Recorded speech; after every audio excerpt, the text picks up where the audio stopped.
mokili ce soit les haut-parleurs bipa nyoso bozwa mi esenga ko ba ki bozali belé boza kolanda biso likambo oyo lelo ezali ko lobisa mboka mokili to pe mokili mobimba to komona lelo pona nini mingi ba e oyo ba kenan ntango ba karaka bango mingi na likambo etali pédophilie oyo to mona mingi ba grand artiste ya mokili mobimba eza moko ya ba dossier oyo ekomelaka c'est bateau tout le monde a biso papa Evoloko wazali grand chanteur ya mboka na biso Congo vous allez interpeller jusqu'au point que vous allez au Kangama puis bima c'est pour eux que il y avait une famille oyo bakokaki un peu solo un peu na mona na bango bakenda kotika ya bango mwana ti pas ya grand artiste de façon que ya kokobima na ye ezaki ba version o ezaki un peu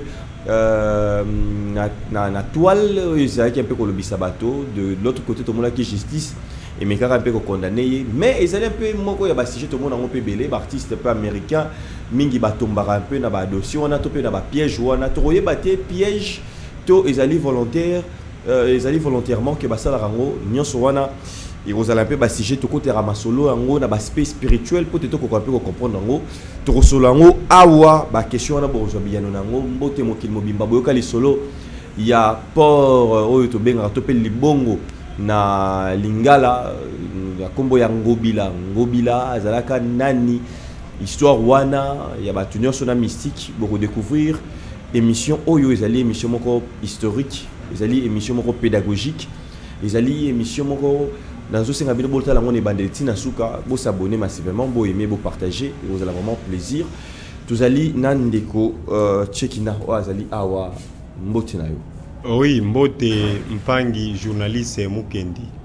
Boni bandeko bazio pour la première fois qui un peu ko se présenté et puis naba masolo minene tout ça nango nango oyo mokili mobimba bisika ba kongomani neso bazwami bazana posé à comprendre ba réalité des faits oyo côté à monde spirituel ba balukaka nini présentation na onan. Ah oui, merci mpangi journaliste Mukendi pona ba o bazwi libaku ya kolanda ngai na mokolo ya lelo na benga makana kombo ya ndeko Chekina. J'espère que to bazakempe na ancestral. Pourquoi chaque peuple bazana ba lévite na bango ba lévite ce sont des ngunza ba o bazala kan contact na ba génie to kozala ba révélateur et ba message commune oeza comme avertissement ya ba ancêtre biso to portaka soutien ya ko rappeler yango na mokili. Donc concernant ça ba message commun oui tozali ba messager mais petit à petit toujours fournir ba effort que ba croire na ba révélation wana parce que bazala qui déjà kozoka de la part ya ba révéla ba fausse prophète au bazo s'accaparer na titre ba faux prophète s'accaparer na titre mais katina ezo signifier te ya titre wana azo s'accaparer nango. Donc c'est moi le Chekina 423 voilà alors mboti déjà na bande komyo so baza kotala biso Nelly Mokela tata mosi ya bana depuis Corée du Sud. Merci mingi na papa Sunda tozo pesa bambote belé pourquoi pas la reine du royaume M Sinchongo to pesi bambote belé une très belle dame moi na bakoko solo to pesio mbote pour sans oublier maman Nano Soki association maman Mofondo bambote ebelé na nyoso zali ko sala pona bana ya Congo bakoko fongole belé kokori ko le fongola bazali ko tela biso le Saint-Esprit. Alors, tout y est un peu dans sujet d'actualité oyo qui est un peu par rapport à Marambo oyo bino na mambo spiritualité. Est-ce que ils ont des conditions ou bien ils ont exprimé que là tarabatu to qu'est-ce qui peut faire que mutoro comme un point yakobima na mona mukie to pena niama. Ah oui, merci mpangi journaliste Mukendi pour la question. Plutôt les lois ezali mokolo otoko kende tout droit puisque nalobaka tout le temps que nous sortons de l'ombre vers la lumière pour guider l'humanité.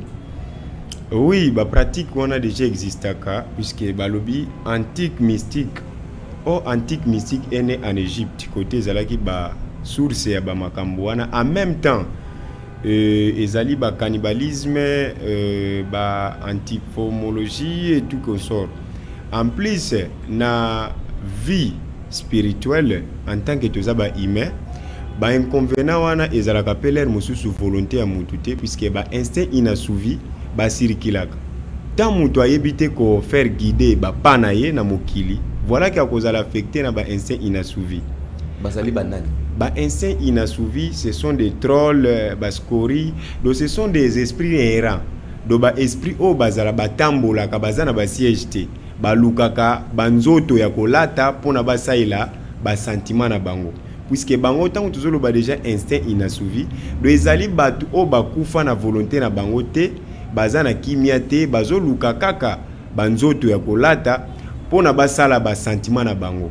Il a des fois et arrivaka mutu azo sambela pongi ezuye batu baye barate ba phénomène wana et arrivaka mutu a gagné mon bongo eli olongi kokotsa mbongo ngona ndako, mais vous sentez ko vandi bo ndako esprit moko boizo jouer na kati ya nini nayo non bima kende ko mela masanga kende ko sala boye moi si ako intergalé na ko biso papa lero OK wapi na mbongo o tomboki yo mbongo yo eboye yo te baso manipuler na ba instinct inassouvi bazalaka bongo. Alors d'autre part ezalaki na ba fo na ba ezalaki na ba secret, puisque bansete na biso bazalaki na ba secret oyo ezalaki réservé juste pour na ba grand initié ou babana ko partager kango na ba initié ezali ba nako benga ngonini ezali ba principe wana ezalaki lié na message ya nzambe ya tata nzambe ya mpungutulendo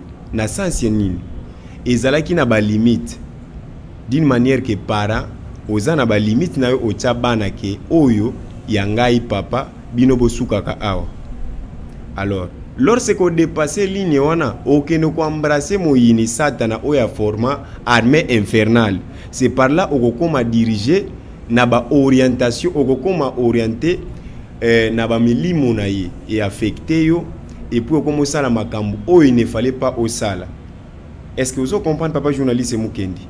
Donc c'est un peu ça ba formule mususu mutu azo bimana nyama, parce que zalaki connaissance moko boye vie de recherche na ye ake ko embrasser connaissance moko ba faire mettre na pacte satanique inconscient, puisque tango yo olali na nyama o uti coucher na loup par exemple na mboa, donc intensement ou déjà au commis affecté pour une fois au sangani nzoto même na mwasi bokomi mutu moko oye uti na ye et se transmettre et epai na yo oya yo eke epai na ye. Or sans oublier que onandako ozape na engagement ya mama yo uti kolala na mbwa oye na ndako pe munoko wana pesela ki mbwa ba mususu yango susu eko embrasser les femmes no ya ndako. Mais c'est ça tant oza wana o s'incarner ozo sala ba opération ngana zo éclaircir sur le plan spirituel et c'est na balance ya karma batu ba trouver loko wana légèreté eza karma eza péché majeur karma nango eza lourd, puisque une fois au koti atana ndako o embrasser moi sinayo yebaki o se transmettre susu micha wana, donc bo condamner na bana oyo bakoya na karma moko lourd oyo bakomonela ba vie na bango ekomi na ba complication.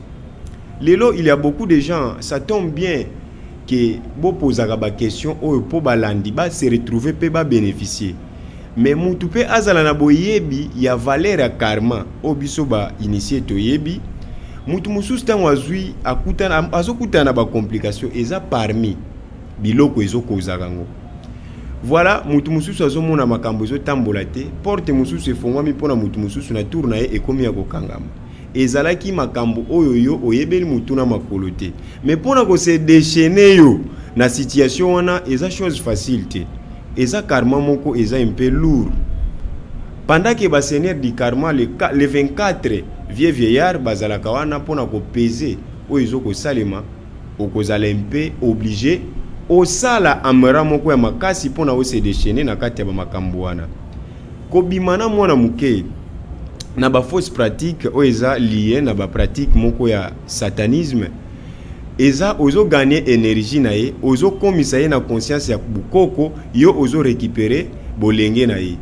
Pour même ba jeune fille o babimaka na ba papa mibimba, vous sentez que aza mwana muke mais azo micha caractère moko lokola mu déjà kola, vous sentez que déjà azo bunga mais mutu wana salaka ebongo papa wana papa ngo akoma na ba mouvement moko lokola jeune garçon mais aza papa mukolo donc ezalaka bongo. Sur le plan spirituel mutu nyonso ayebaka en sorte que tant mutu azolobaka nazo pesa yo $100,000 ou nazo pesa yo $200,000 ou $50,000 juste pour bosala kaka situation moko lokola sodomo qui homosexuel. Bon na normalité boye pona ko s'accaparer na mbongo tant que oza humain oyebite inconvénient nango mituna yo moko kati no mutu azosala boye bénéfice na ye eza nini. C'est par là que oko zwa biano.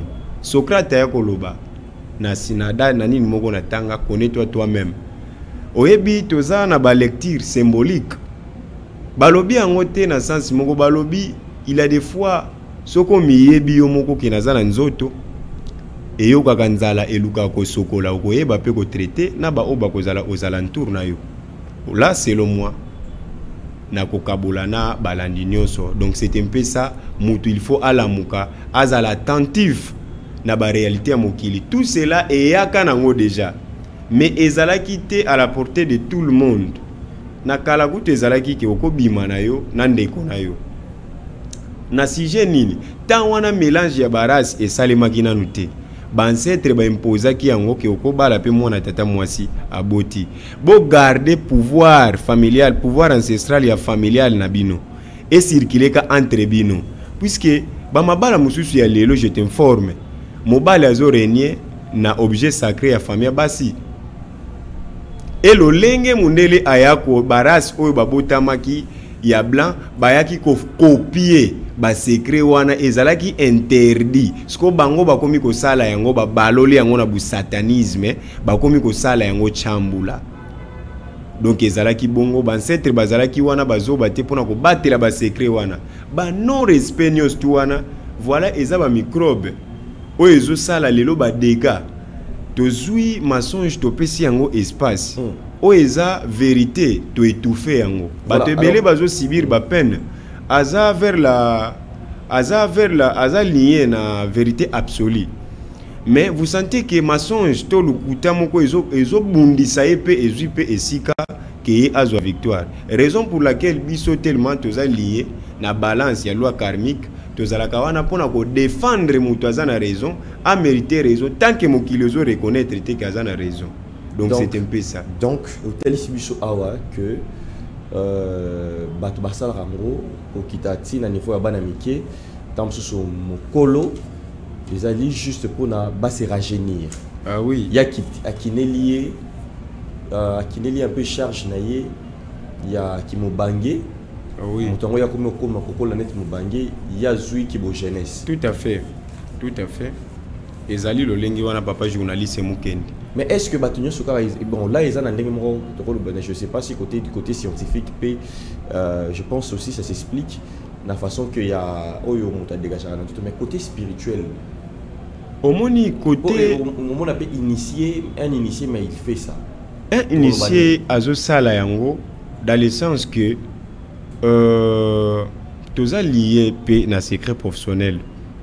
Initié tant à Zosalango a yebi intérêt na ye, mais yo bazo salango mais quand peu kozong ça regarde na sima pour oyeba ko s'échapper na kati ya situation wana ou raison pour laquelle tozala kawana soko poser kawana peut-être en privé ou ko zwa orientation pendant que toko panza ba copia bato puisque ça un peu ebelé dans ce sens là na zoloba puisque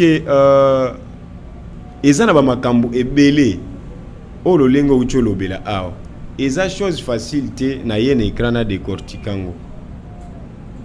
Mais plutôt batu bazo sibir wana bayeba eteke bazo transmettre sur le plan spirituel mutu azo transmettre libabe ne nyonso epai na yo do mutu azui libabe o sinon fo yingela na kati libota na ye asombi yo na mbongo a convaincre yo oyambisi ye charge wana ye atikali libre ba inconvénient mususu eza un peu ebele mutu mususu batie yo zemi na papa mubimba ok ça l'avortement lobi nango eko créer leyo ba stérilité.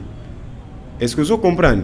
Eza ba karma ba péché ba karma moko eza un peu lourd siko ba tutango ba yaka ko salisa misala ya bongo ba sala ou ba purification pona o retraper tranquillité to ko sokola ora na yo po eza ba seule formule oyo etufaka ora ya mutu ekomi ke bazipi ni nao kitende ya mwindo comme tolobaka awa vraiment ezali lolenge wana puisque na kati ya nzoto ya bumutu même na Sodomo eza normal na loi ya mokili puisque na kati ya bumutu mutu aza na parti moko ya bumwasi na parti ya kimobali na kati na biso bato il a des fois mobali mosusu aza makasi na cuisine ayebi kolamba mobali mosusu na kosokola lamba boy akokaka te fo azwa ta musu mutu asunga ye mwasi mususu mwasi okomona na bo ba trace ya mandefu aza na parti ki mobile na kati na ye mais sur le plan spirituel ndenge Satan aya ko sala l'inverse ya makambo nzambe apusango bo sala ngo père asilikela yo abimisa yo keneti mwana oyo en tout cas mikolo na ko kipete comme ça azwa modèle ya ko manipuler yo. Est-ce que vous comprenez? Mais nyonso ezaka ba non respect parce que soki mutu ya mutu ezo sala et réfléchiraka avant ko sala likambo eza mwa pasi pona ba influencer pona mbongo o sala ba makambo ya bongo ba non respect wana ezo jouer pe na sens ya ko sala ke tozala musika na ba génie oyo babunda ba mipesa pona intérêt tranquillité ya lelo batu bazoyeba te ndenge toza ba frontière na Angola toza na ba ange ancestral tokobenga bango bazaka ba entité akoko dépasser te ke gouverner na Angola jisi azalaka toza na ba génie mortel na ba génie immortel. Est-ce que vous comprenez? Hiérarchie wana e réclamaka ba offrande émission moko na lobela yo pe mai pe e réclamaka ba offrande nango mai e réclamaka makila ali ba pratique loko le komi un peu mélange mutu na mutu au suite ya ba recherche na ye ake ko tomber na place moko azana orientation nango te akozala na autrement ya ko sala te ako suivre kaka ba principe o yake ko kuta tandis que bazo kotisa ye na mulili moko ya makasi o ya kozanga même moyen ko saila retour. Est-ce que vous comprenez papa journaliste Mukendi?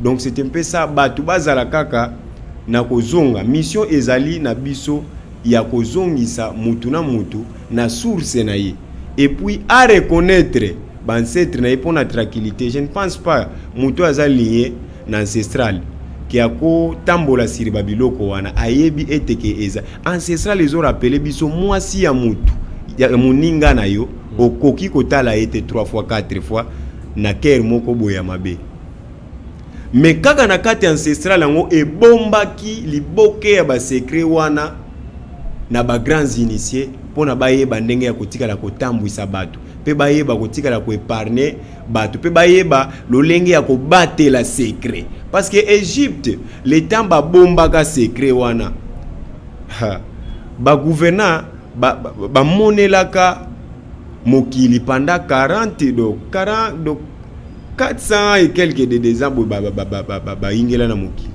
ke babiso kaka bato moyindo tozo dominer tant mondela ye amoni ke ndenge ni toza ba esclave bato oyo aye ko s'incliner na d'une manière ya kanto mécanisme to pesi ye pe ba secret ngo to boti na ye bozana mbetu ole obeta masolo bolingo komo beta masolo ya famille lelo ba trahison pe komo na kate ba couple masolo bolingo esila masolo na yo ya famille yo mwasi yango ozopesa na mobali ozoyeba te ko ozopesa ye force ya ko contrôler yo bien pe ya ko sila ko banga bino po tekela ki ye déjà identité. Donc c'est un peu ça papa journaliste Mukendi. Voilà donc là to yo ki ndenge meke pe ko ya no la biso ko pesa ya yo makanisi. Alors to ko tasiko na kati ya likambo siko ya kombo ngobila to yo kaka le libongo wana ngobila kombo ya papa na biso wana nini o asalaka pona mboka o. Bon voilà ngai nazalaka wana clair pona ko faire reconnaître batu ba valeur ya batu bazo mériter respect sur le plan physique et spirituellement. Donc papa ngobila selon moi azali génie puisque na utoloba tout au début ezali na ba génie oyo nzambe asala pe na mokili bazala batu bakufa pona intérêt ya batu ezali na ba génie oyo bayate na mokili tozali na ba génie mortel et ba génie immortel. Papa ngobila azali génie à respecter même soki tozalaka sur les bases ya koyeba coutume to loi ancestrale sinon date na ye décédé il faut to que ne kopesaka offrande moi ba amera ko bwaka biloko place wana puisque abano memaka masuwa o bano ko bengaka kauka ba récupérer pardon na bateau ebele akufa pona intérêt ya tranquillité ya de Congo Brazza na biso pona tranquillité na biso azali génie à respecter ba génie mbengu aussi amidindisa na mai volontairement pona ko batela ba objet sacré o ezali lié na pouvoir ancestral na biso pendant que ba belge babanda ko bundisa ye azali génie à respecter soki ba pesio orientation oko kutana papa ngobila oko solana ye de même aussi oko kutana mbengu oko solana ye pe opposer bakana yo ako soutenir yo parce que ye akufa ki pona intérêt ya ngana yo et comment ba occasion ya batuya ya kokosa bango tout ça bato mosusu omona boye moto atie loboko na zolo azokosa yeke ye ndeko mengu papa mengu bon là je ne sais pas mokili depuis kala nazo yekusa yo nazo lobela yo awa ke mokili ezalaki piraté depuis place wana tokotela na réussite mais o eza important mutu asalaka observation avant s'intéresser na isika quelconque soko trouver capacité moko e convaincre yo ou il y a sagesse, c'est par là que vous s'intéresser puis vous allez assurer que vous zoapé biyano nakatia oezo tungisayo. Donc c'est un peu ça. Voilà. Tout ça un peu koba, tout ça un peu koba pour la likambango. Likambo siko yo lobi na oya sala qui a génie, les loto roki ko benga pe motu. Mais qu'est-ce qui fait que ndengeni ni roki pe ko sala pe moi sambila moké ou benga pe moto ya kufa ako kaso ko se manifester même na ndoto. Bon. Pona ko koma en contact tout court na ba papa wana baza ba génie. Okobenga e papa menga na ko benga e génie. Place nazo papa Simon Kimbangwaza en pole position. Tozana ba Kaompa di ba papa Philippe Mbumba, ba papa Osima Utoko bazalaki bangunza me bakufa kina ba mipesaki, ce sont des génies me bazalaki na ngambo ya Brazzaville. Do ba oya biso awa pona ozala en contact na bango okomene ba recherche pe ba ko orienter yo lolenge okosalela rencontre na ye puisque chaque mboka baza awa na Kinshasa tozana entité oyo a gouvernaka awa azana porte ya kopesa mutu passage sur le plan spirituel ezala musicien ezala joueur ezala nani oko futa nanu karma moko lourd. Il y a des obéissances pendant que banda ko reconnaître ka yete avant que osala rencontre na ye. Donc ezali facile ko sala rencontre na mutu oya kufa aya ko lobelo na ndoto eza initiation moko eza un peu moulai ezali na ba place à respecter et belé to ba norme yo moko fomi bongisama taux de vibration no ekomi élevé okomi na mwa bu pireté okomi ko sala siko ba appel o ezalaka remarquable na ba génie gardien ya mboka tango okomi remarquer enfin que oko solliciter ko dresser appel na yo na génie oyo za nango posa bosa la rencontre il faut osala charger ozoape orientation et kozala na facilité.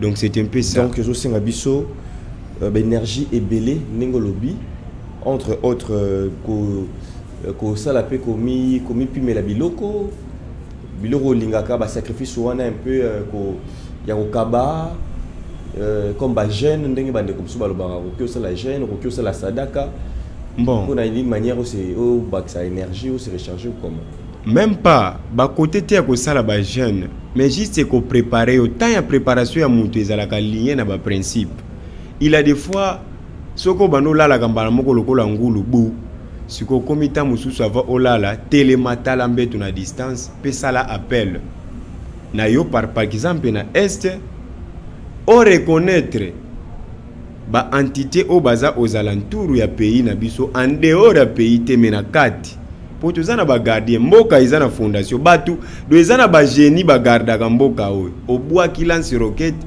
soki tozo obéir na ba volonté na bango okomona pe ebetité eyeme eyokana kina ngote bino kuna bo projetaki yango bokomi na perdement o mais comment batu wana ezalaka donc il suffit que kozwa temps ko préparer mutu eza nango facile na mutu o eza pe facile na ko adapter orientation o bazo pesa yi eza nango te ko kufa banzala sala nini plutôt eza komi bongisa puisque musuni eza na ko sumuka ebele mutu soko lingo privé ye moi eloko moko amesana ko sala na moi quelques minutes et kozala suna esprit ya contradiction et ko bano jouer kati na yeke sala yango kaka akoyeba nete or ezongisi yo susu na bosoto wana bozo lite kolongola pona ozala permis ya kosala rencontre to kozwa lumière oyo ozo souhaiter.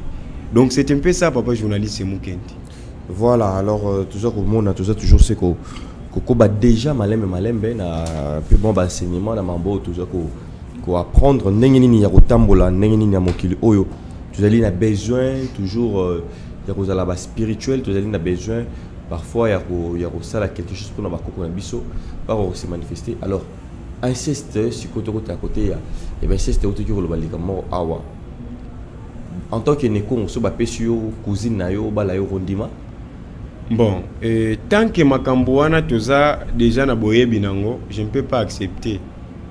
Na sens nini c'est que basi basili secret wana toko garder etikala ka pe nommer na ba famille ke mutu moko aza lokola mutu mokambi. Mais na temps wana to babando ko sala ka bongo secret ezalaki na kati ya famille. Par exemple na réunion 3 personnes batele makapo baloba ezalaki bongo 3 personnes batele makaba loba na batan wana ezalaki mona kazazo beta tolo na biloko anoko. Mais lelo ezalaka lisusu voilà que tozo évoluer lelo chef ya famille akoma moko ye kaka ezalaka na parole ya koloba na kati ya réunion. Bien sûr mutunyo sa ko pesa réclamation mais boko lela boko se plaindre et pas na ye.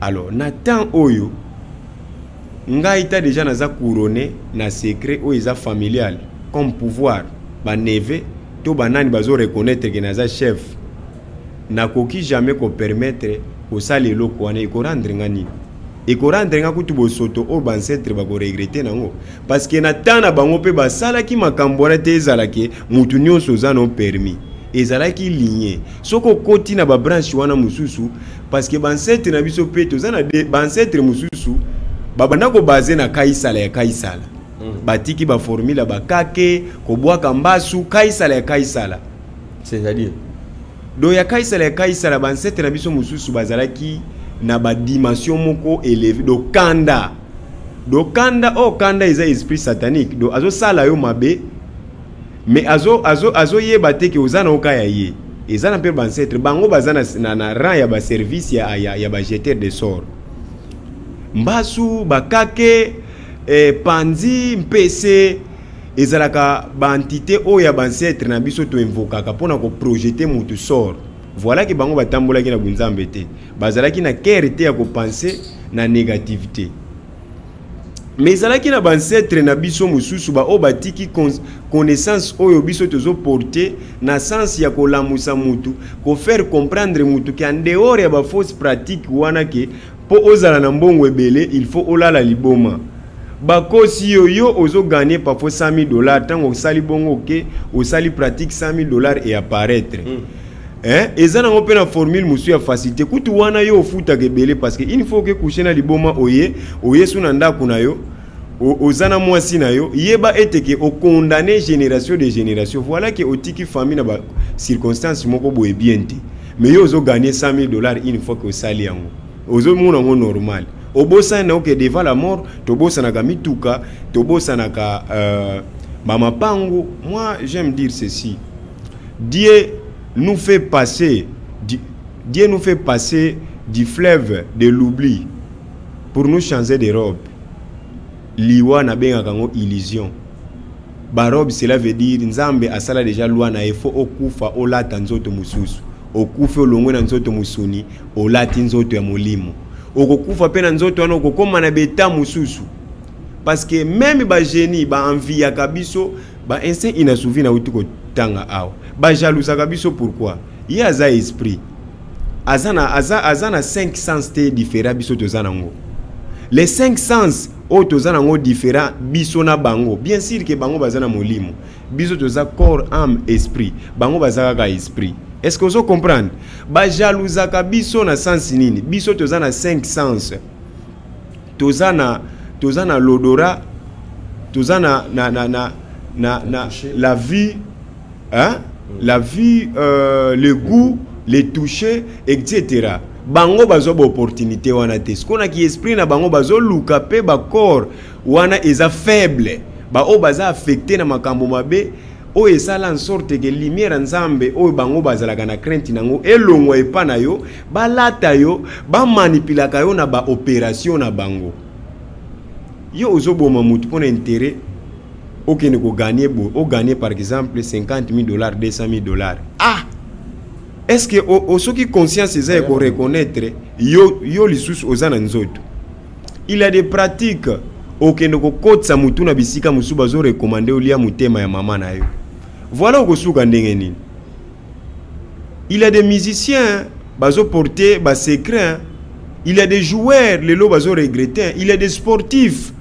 Tozo ça l'appel na batuana en dehors ya ba pratique wana ya esclavagisme ba koko na biso ba bunda tolonga kozwa liberté ancestrale eza na deux sens. Olingi kaisala ba okeno na kaisala parce que wana eza peut partir makambo o esala ki mindele babanga biso puisque ba corps ya bansete na biso ezate ndenge totala ka Rwanzinga nkumvu totala ka bansete na biso musu bazalaki ba géant do mundela zomona mutu oyo moyen kutu ya kwatendre na bitumba ezate ya kobomanga na makofi eba esprit wana soko oyebi ko utilizango o orienter mutu tala somba bitabe sala boye zala boye to sala boye pour un esprit ancêtre na biso na ya ko pesa ka victoire pendant que parfois aux sportifs au bundaka parfois boxe au bundaka boy. Est-ce que et là qui c'est qu'il faut que là na liboma to olala ndeko na yo to faut coucher na mwasi ya papa na yo